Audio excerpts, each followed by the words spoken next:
What's your favorite part about building our real estate investment business so Mm. far? Okay, so I really like this question because I think like you gave me a heads up that you were gonna kind of, around this topic. And I think a couple different there's a couple different things that I really like about our real estate investing business. I'm gonna tell you right now. I'm Okay, gonna what's your tell you what favorite? my favorite What's thing your favorite? about this real estate investing business is. And it's really the lifestyle that it's created. And I think that for me and for a person like me, so I don't know if this resonates with anybody, but I have a hard time like visioning what the future holds and like dreaming big about like, what I want and what I want to create out of our lives and that sort of thing. And so it takes me a while to like come around to see what the possibilities are. And so to have landed somewhere because of this real estate investing business where it's provided this lifestyle that I would have never dreamt possible. And so when I say this lifestyle, like we basically have ultimate like time freedom, right?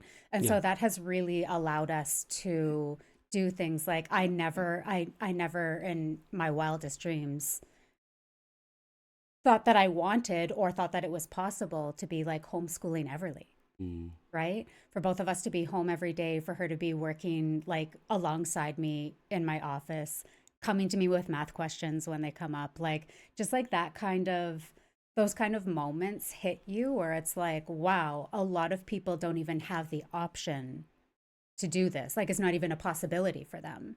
Right. And so it's like it's those little moments of like, wow, like this freedom is pretty fucking cool. Yeah. Sorry, so now I get to swear, right? It's hard not to when you get passionate about things. 100%. Yeah. And I just like, and I'll just go back and say it that like I didn't know that that would be something that I wanted, and it took me kind of like having the opportunity to be like, oh, whoa, this is what's possible. Yeah. You know what I mean? And it's just like, so things like that, like homeschooling Everly, but then also like being able to work beside you every day as well. And, sometimes that's not always a positive thing. Sometimes I wish that I could just like leave the house and go to work for the day, but most times that's not the case. Sorry, I have to poke you a little bit too. Because it does come with its own challenges working with your spouse all the time and owning businesses with your spouse. It's like, business can be on all day, every day. So there are ways that you need to be intentional in making sure that that's not the case. But the opportunity to have that is like, I think that most people, again, it's not even in the realm of possibility. Yeah. So to have that as our reality is just something super special. And to have our little family together all day, every day, being able to do whatever we want all the time is just, it seems kind of simple. Yeah. You know what I mean? Like we're not off like on private jets and yachts and, you know, traveling the world 12 months out of the year like all the time. But that's not actually what I want. Most people aren't anyways. Yeah, and it's just That's a hallmark dream that people sell people in order to sell courses and stuff. absolutely. No one with kids is doing that. Like Yeah. they have to go to school. Or in this case, we've been Yeah. fortunate enough to be able to create that flexibility to Yeah. be able to teach our daughter at home. Yeah. And I love your little setup, as simple as it might be. I love that you designed your office. And that was a big dream of yours for a very long time. You're like, I just want my own fucking space. Mhm. I want to put up just my own colors. I want it to Yeah. be my thing. I don't want to be in this room over here. I want my thing. And so we built it Yeah. out for you. And then we built it out never with intention, but or never intending, but to have Everly's little Yeah. office there as well. And she got to set it up and design it her way. Yeah. Yeah, I think the simplicity of it all is really what appeals to me. I'm not a super lavish person, and like, even like as a kid, like if you would have asked me, like, and when people do ask you, it's like, oh, what do you want to be? Or what kind of house do you want to live in when you grow up? It was always like, I always said that I wanted to be a farmer, like animals, because like I love animals. Yeah. And then I also always said, which doesn't coincide with each other, because I didn't say I wanted to live on a farmhouse, but I always said like I'd like to live in like a little apartment in the city. Like Right. that was always my dream. And so I'm like deep inside, I'm just like a simple gal. And I love the simplicity of just what we've created. Like I never thought it would have been possible, but at the same time, there's a simplicity to it. You know what Yeah. I mean? And yeah, I just like, so the lifestyle is definitely like the big number one favorite thing that has come out of this real estate investing business that we've created. And I also just, when I reflect on that, I reflect on, so that time freedom, I think like we can compare, like, you know, there's people who do shift work. I have so many people in my life that do shift work. There's like, most of them are nurses actually. So like the people doing shift work, people working 9 to 5 where they need to leave their house and drop off the kids at school, pick them up. How do we, you know, arrange these? Who's going to pick them up from school? Like, you know, those types of things.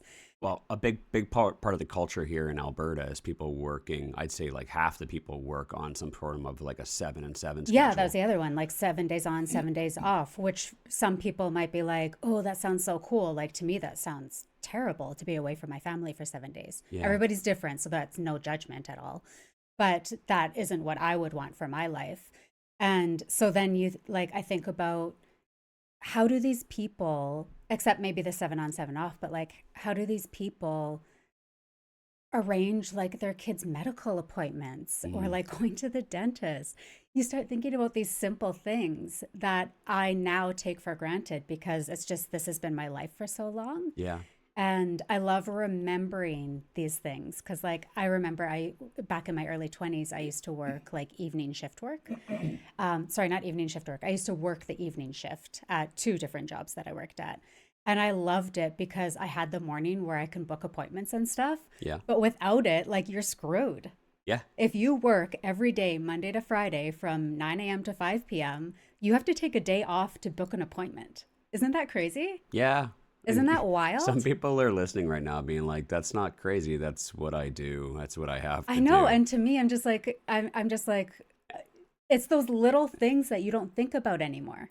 I know it's been a very long time for us to even like think about that. That sounds Yeah. ridiculous to us. Like if you were planning, let's just think about it this way. If you were planning out your life and you were designing your life and someone said, maybe we should have it set up where if you ever need to book any appointments to go for a chiropractor, massage, drop off your vehicle for service or anything along those lines, you have to go to your boss and ask them if it's okay that you take the morning or the day Yeah. off to go drop off your vehicle to get the headlights replaced Yeah.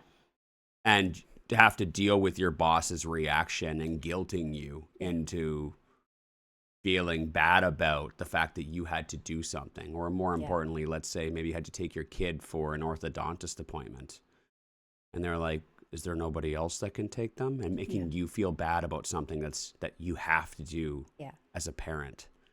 Yeah. Yeah, imagine designing a life like that. You would look at that and be like, "That's the dumbest fucking That's idea ridiculous. ever." Who Like even thinks of that? who even comes up with Yeah. that? But that's just life for everyone. Yeah. You know, isn't that crazy? Yeah. Isn't that just ridiculous? Yeah. Yeah. So Ah, it really is that time freedom, I think, which comes with just creating this like lifestyle that is so beautiful that I didn't know was possible. And that's definitely like my favorite thing about this. do you like anything about like the business side? It's just about to say, but there is, because your Like, but question was kind you're of not a funny. what's that? Your question was kind of funny Okay, because it opened it up for me to answer it however I wanted to. that's fair. That's fair. And so I wanted to start on my actual favorite thing Right. because I'm not going to bullshit you and tell you that, you know, working in this business is my favorite thing because it's I not. wouldn't expect you. I appreciate what it's provided, but I don't love my day-to-day tasks or the job that I have to do Responsibilities. to make this possible. But what I also do love about this business and about this industry as a whole, and you know what we've created, is the concept of leverage. Like that is my favorite part about real estate investing because I think that anybody, literally anybody who has the means to save up a down payment for one property, like their home or, or a rental property and they keep renting, I don't care what it is. If you have the means to save up one day down payment, you can take advantage of leverage. And so I think it's so cool that in this business, we can just literally buy something, sit on it for a period of time, and build equity, grow profits, and be able to eventually access them to build and grow so much more. Yeah. And that's really what we did is we started with one down payment. And of course we implemented all these other like cool strategies and we brought in joint ventures and all those other things to really amplify what we did. But at its core, our growth came from leverage. And so being able to access that equity and access those profits and to start building a bigger portfolio and other businesses. And it's like that realization that had we started with the same amount of money in any other business, we'd have, well, literally nothing. We wouldn't have had enough to do anything We would with just it. have whatever we put in. It would just be like a little savings that we sat on and probably spent eventually because the car broke down or whatever it may be. Yeah. So the fact that we put it to work in purchasing a property and it all grew from there. I think that people don't realize, like when people look in on this business or, maybe even people I knew from my past, whether that be people I went to school with or that I worked with previously, they might see what we're doing and be like, how Yeah. did they get like some massive inheritance? Did they win the lottery? Did they make some wild investment and, struck It rich paid off of off? it? It paid off. I think that that's what people think it requires to like build what we've built. But literally, I'm telling you, it started with one down payment, Yeah. one down payment on one property. Do you want to say how much it was? I don't, you tell me because I don't remember. It's pitiful, like 15,000 or something. 15,000. Yeah. Okay. Yeah. 15,000. That's all it was. $15,000. Yeah. Yeah. And we built and grew what we have today. Tens of And millions. Yeah. that is, I guess, my favorite part about this business.